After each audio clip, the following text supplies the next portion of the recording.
नमस्कार मित्रांनो, माझं नाव प्रशांत निकम आणि महाराष्ट्र माझा या चॅनलमध्ये तुमचं सर्वांचं स्वागत आहे. मित्रांनो, जर चॅनलला सबस्क्राईब केलं नसेल तर सबस्क्राईब करा, कारण आपण नेहमीच नवनवीन विषय घेऊन येत असतो, माहितीजन्य विषय घेऊन येत असतो आणि सर्वांच्या फायद्याचे विषय घेऊन असतो. त्याच्यामुळं नेहमी लाईक करा आणि शेअरही करत राहा, ज्यांच्यामुळे ही आपली माहिती इतर नातेवाईक आणि मित्रांपर्यंत पोहोचेल. तर थंबनेल वरती आज तुमच्या लक्षात आलं असेल की विषय काय आहे. मित्रांनो, खूप जबरदस्त आणि सेन्सिटिव्ह विषय होणार आहे. आजचा विषय आहे येरवडा जेलचं भयानक सत्य. म्हणजे जेलमध्ये एंट्री झाल्यानंतरच आयुष्य काय आहे आणि तिथे कुठल्या कुठल्या गोष्टींना सामोरे जावं लागतं, किंवा तिथे काय काय मिळतं. दारू मिळते का, सिगरेट मिळते का, बिडी मिळते का, मटण मिळते का, बऱ्याच काही अशा वस्तू आहेत त्या मिळतात का तिथे. या आज बऱ्याचशा गोष्टीवरती किंवा आणखी काय बऱ्याच लेवलच्या गोष्टी आहेत त्या आपण तर बोलणारच आहोत. सविस्तर या मुद्द्यावरती बोलणार आहोत. तर मित्रांनो, या जेलमध्ये जाण्याचं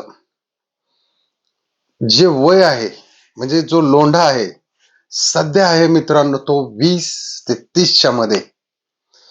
एक नवीन उसळतं रक्त जे देशाचं भवितव्य आहे ते आज जेलकडे वळू लागलेलं आहे. का तर सुशिक्षित, बेरोजगारी, त्याच्यानंतर थोड्या वेळामध्ये श्रीमंत होण्याची इच्छा आणि भाई होण्याचं, वर्चस्व गाजवण्याचं एक डोक्यामध्ये गेलेलं भूत. आता आपण पाहतो की पुण्यामध्ये सक्रिय किती कोयता गँग आहेत, बरेच गँग आहेत. ज्या गल्ली बोळात 10-15 भाई जो लोक जमतात तिथे एक गँग तयार होऊन जाते.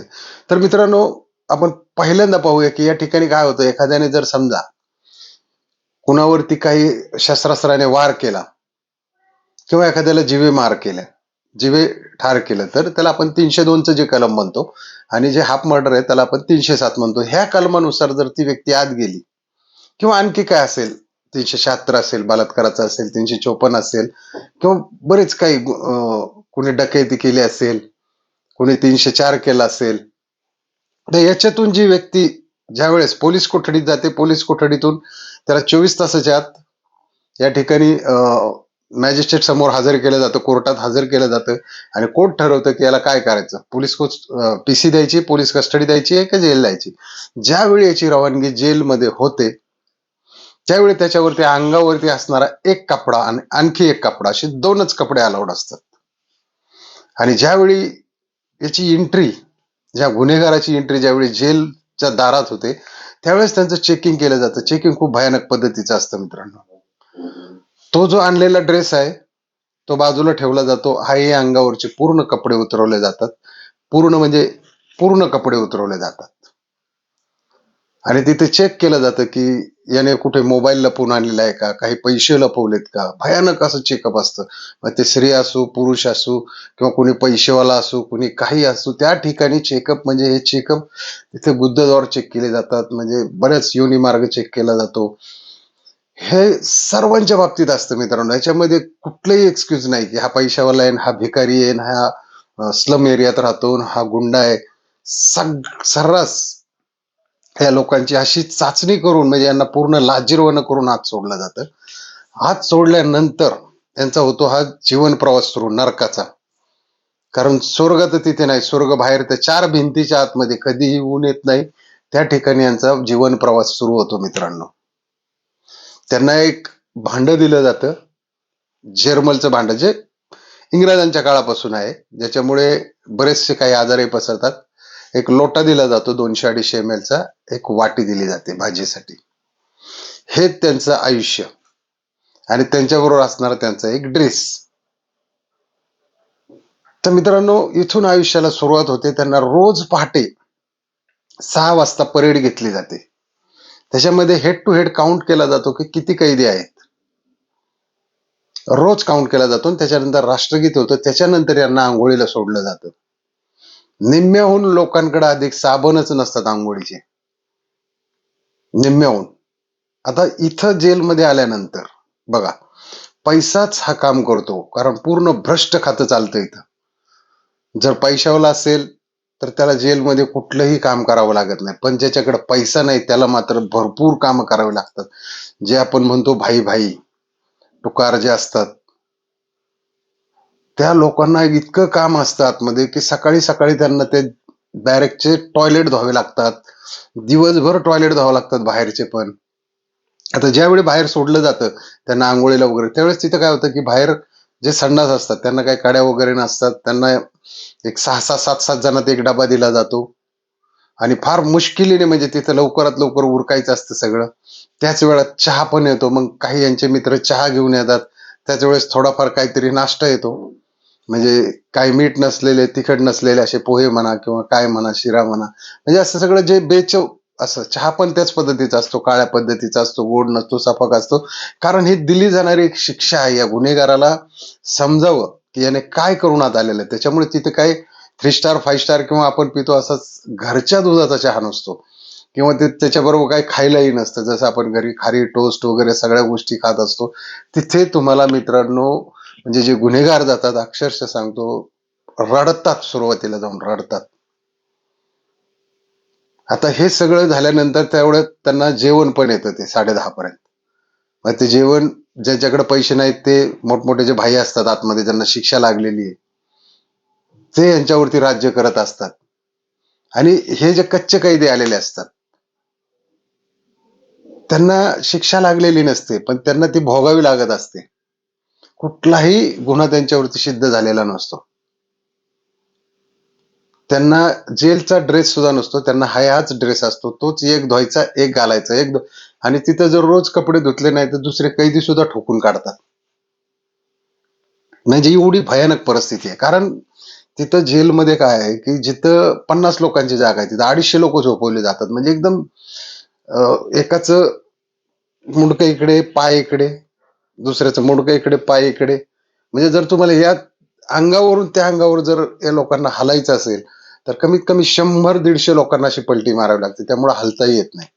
आणि त्याच्यामुळे काय होतं की त्वचेचा संसर्ग, जेलमध्ये भयानक त्वचा रोग होतात, भयानक. जेलमध्ये एकदा कॅम्प लागला होता त्यावेळेस जवळ तुम्हाला सांगतो मित्रांनो, मी जर समजा 50 ते 60% कैदी तिथे त्या लाईन मध्ये उभे होते, पण तिथे काही त्यांच्याकडे सोय नव्हती, एखाद्याच पद्धतीचं ऑइंटमेंट वगैरे, आणि कुठल्याही गोळ्या मिळत नाही. पॅरासिटामॉल वगैरे एवढ्या थोड्याफार ज्या गोळ्या असतील, एखाद्या अँटीबायोटिक, तेवढ्याच गोळ्या त्या ठिकाणी मिळतात.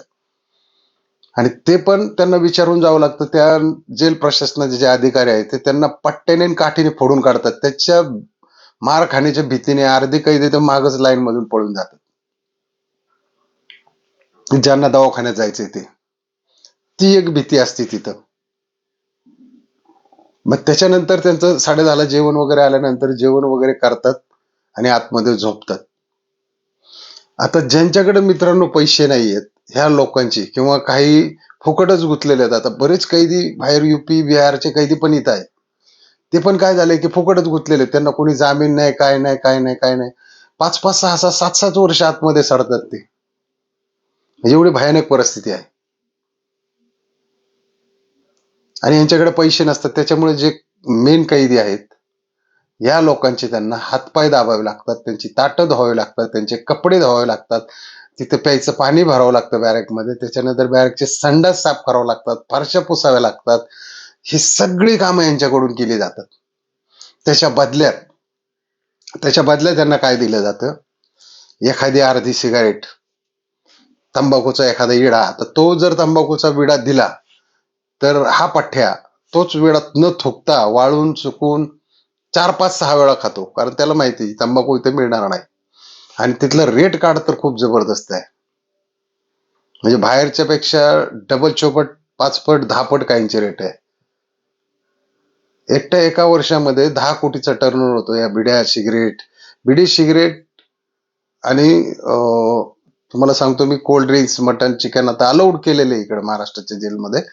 बाहेरचे जे जेल आहेत, म्हणजे तिहार जेल असेल तर तिथे तुम्हाला कुठलाही गुटखा मिळणार नाही, सिगरेट नाही, बिडी नाही. फक्त महाराष्ट्राच्या जेलमध्ये हे फक्त उपलब्ध आहे. आता लपून छपून दारू पण मिळते. जे मोठे गुन्हेगार आहेत, पैशावाले लोक आहेत, आता दारूचा एक खांबा बाहेर 1000ला येते, त्यांना 15 ते 20,000 मोजावे लागतात. तेव्हा कुठं हा आडमार्गाने आत जातो. म्हणजे संपूर्ण भ्रष्ट साखळी असते. आणि तुम्हाला सांगतो आतली कुठलीही एक खबर सुद्धा लीक होत नाही बाहेर. जेलमधलं जीवन हे खूप वेगळं, म्हणजे विचित्र. पृथ्वी जसा एक आपण स्वर्ग म्हणलं तर ते पृथ्वीवरील नरकच म्हणावं लागेल. तिथं फक्त हालच केली जातात, दुसरं काहीही केलं जात नाही. आणि एखाद्याने जर चुकून भांडणं केली झोपण्यावरून किंवा टीव्ही पाहण्यावरून, तर त्याला बाहेर घेतात आणि 5-6 जेलचे अधिकारी त्याला तोडून फोडून काढतात चांगला. मग चूक कुणाची हे ते सुद्धा बघत नाही. त्याच्यामुळे तिथं निमूटपणे जे जुने गुन्हेगार आहेत त्यांच्या समोर निमूटपणे राहावं लागतं. ते सांगतील ती कामं ऐकावी लागतात, अन्यथा तिथे त्यांचा निभाव लागत नाही. म्हणजे जे चांगले चांगले जे, मी हे का सांगतो मित्रांनो, की बरीच जी आपली मुलं आहेत आत्ताची, 12वी असतील, 15वीचे असतील, ग्रॅज्युएटचे असतील, काय होतं, लहान लहान मुलांच्या नादी लागून लहान लहान मुलांच्या नादी लागून काहीतरी करत राहतात. आता मध्ये एक हे झालं होतं बघा, हडपसर मध्ये एक मर्डर झाला होता. तो कसा झाला होता की त्यांना काहीतरी ऑनलाईन मागवायचं होतं, वायफाय मागितलं. ही सगळी पोरं 18 वर्षाची होती, सगळे 18, त्यात एकच 17 वर्षाचं होतं. त्याला बालसुधारगृहामध्ये पाठवलं गेलं. बाकीच्यांची अजून केस चालू. फक्त तेवढ्या पायी त्याला दगडाने ठेचून मारलं. एक चांगला 40-45 वर्षाचा मनुष्य होता, उद्योजक होता. म्हणजे हे पहा, कुठल्या चैनीसाठी, तर फक्त वायफाय साठी पूर्ण यांनी जिंदगीची वाट लावून घेतली. तिथं 18 काय आणि 80 काय, एकच शिक्षा असते. तिथे कुणाचेही लाड केले जात नाही. त्याच्यामुळं बाबा हो, भाई बांधताना किंवा सगळ्या गोष्टी करताना हे तुम्ही लक्षात ठेवा. आतमध्ये गेल्यानंतर तरुण पोरांना वरती सुद्धा बलात्कार केले जातात, अनैसर्गिक बलात्कार केले जातात. त्याच्यामुळं माझी हात जोडून विनंती आहे या तरुण मुलांना, की तुम्ही देशाचं भविष्य आहात. तुम्ही शाळा शिका, नवनवीन उद्योग धंदे करा, काहीही करा, उद्योग करा. पण फालतू टुकार भिकार ह्या लोकांच्यात फिरून स्वतःचं आयुष्य बर्बाद करू नका. 2 मिनिटाची भांडणं हे तुम्हाला 20-25 वर्षाची सजा देऊन जाऊ शकतात. त्याच्यामुळं आपण कशा पद्धतीने कुठल्या मुलांच्यात राहायचं किंवा काय करायचं हे आपण ठरवायचंय. आणि त्यांच्या पालकांना किंवा त्यांच्या मातांना सुद्धा माझी विनंती आहे की आपला मुलगा काय करतो, कुणाच्यात जातो, कुठे फिरायला जातात. आता बघा, बरीच तरुण पोरं काय होतं की लांब लांब फिरायला जातात. महाबळेश्वर असेल, आता थारचा जो ऍक्सिडेंट झाला, पिलेलीच होती पोरं त्याच्यात, काही गाडी आवरली नाही, सगळे 24-25 ची पोरं अक्षरशः सगळे जागीच ठार झाले. म्हणजे कुठं जातात, कशाने जातात, कुणाबरोबर जातात, एखादा अनुभवी ड्रायव्हर आहे का त्यांच्याबरोबर किंवा कोण व्यक्ती आहे का, ही मुलं कधीही कुणाला घेऊन जात नाही. कारण यांना प्यायची, खायची, मजा करायची असते. कोकणात गेले तर समुद्रातल्या इतर लोकांना पण ते त्रास देत असतात पोहणाऱ्या, दारू पिऊन तिथे. म्हणजे हे पालकांनी लक्ष ठेवलं पाहिजे की आपला मुलगा कुणाच्या संगतीत जातोय. कारण जेलमधलं जीवन हे एकदम भयानक सत्य आहे, काळं सत्य आहे. माणूस तिथं अक्षरशः पस्तावून रडत बसतो. एखादा भाई असेल तर तो बाहेर आला तर भाईगिरीला रामराम ठोकतो. त्याच्यामुळं बाहेर जे दादागिरी करतात त्यांना माझं सांगणं आहे, बाबांनो, तुम्ही पिऊन जी दादागिरी करता, कोयते काढता, टपऱ्या फोडता किंवा कुणालाही भीती दाखवता, तर कायदा हा आता सोपा राहिलेला नाही. आणि आतमध्ये भयानक म्हणजे भयानक परिस्थिती आहे. तुम्ही जर ती भाकरी खायला घेतली तर तुम्हाला तुटणार पण नाही, अशी जाड भाकरी असते आणि फक्त डाळीचं पाणी असतं. तेवढंच खायचं. रात्री भूक लागली, काही मिळणार नाही, काहीही मिळणार नाही. घरी कसं उठून हा फ्रीज मधून काहीतरी काढेल, बिस्किट खाईल, चहा पिईल, खारी खाईल, काय बरेच काहीतरी कार्यक्रम करून घरी आई त्याला जेवायला घालेल. पण तिथं बाबांनो कोणी आई आणि बाप नसतं आपलं. तिथं फक्त तडाखे असतात आणि फटके असतात. आजारी पड, कसा राहा. त्यातल्या त्यात ज्यावेळेस पालखी जाते आसपासवरून, त्यावेळेस मित्रांनो अक्षरशः त्या सगळ्या माश्या या डाळीत असतात. म्हणजे हा किस्सा संजय दत्तने पण सांगितलेला होता की अक्षरशः त्या माश्या अशा काढून निघत पण नव्हत्या, तसेच खावं लागल्या लोकांना. म्हणजे एवढी भयानक अशी परिस्थिती आहे. अशी परिस्थिती असताना सुद्धा लोक गुन्हे करतात. आत्ताच आपल्या त्या मालेगावच्या तिथं डोंगराळे गावात किती निर्लज्जपणाने ह्या माणसाने गुन्हा केला असेल याच्या आतमध्ये मी त्याच्यावरती व्हिडिओ काढलाच होता, पण त्याला चुकून ऍड सुटेबिलिटी बसली.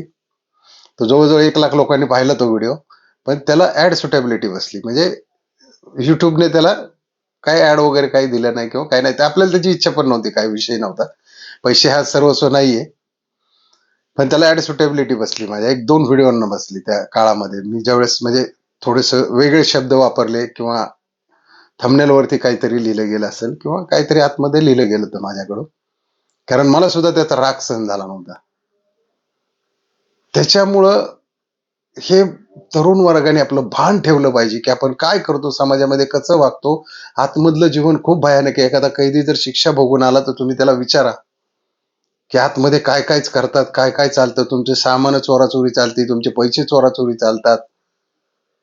म्हणजे एवढ्या भयानक परिस्थिती आतमध्ये असतात आणि मार तर भरपूर खावा लागतो. आणि हे जे असे गुन्हे करून जातात, चिमुरड्यांवरती बलात्कार वगैरे, अक्षरशः यांच्यावरती रोज बलात्कार होतो तिथे. आणि फोडून तर वेगळेच काढले जातात त्यांना.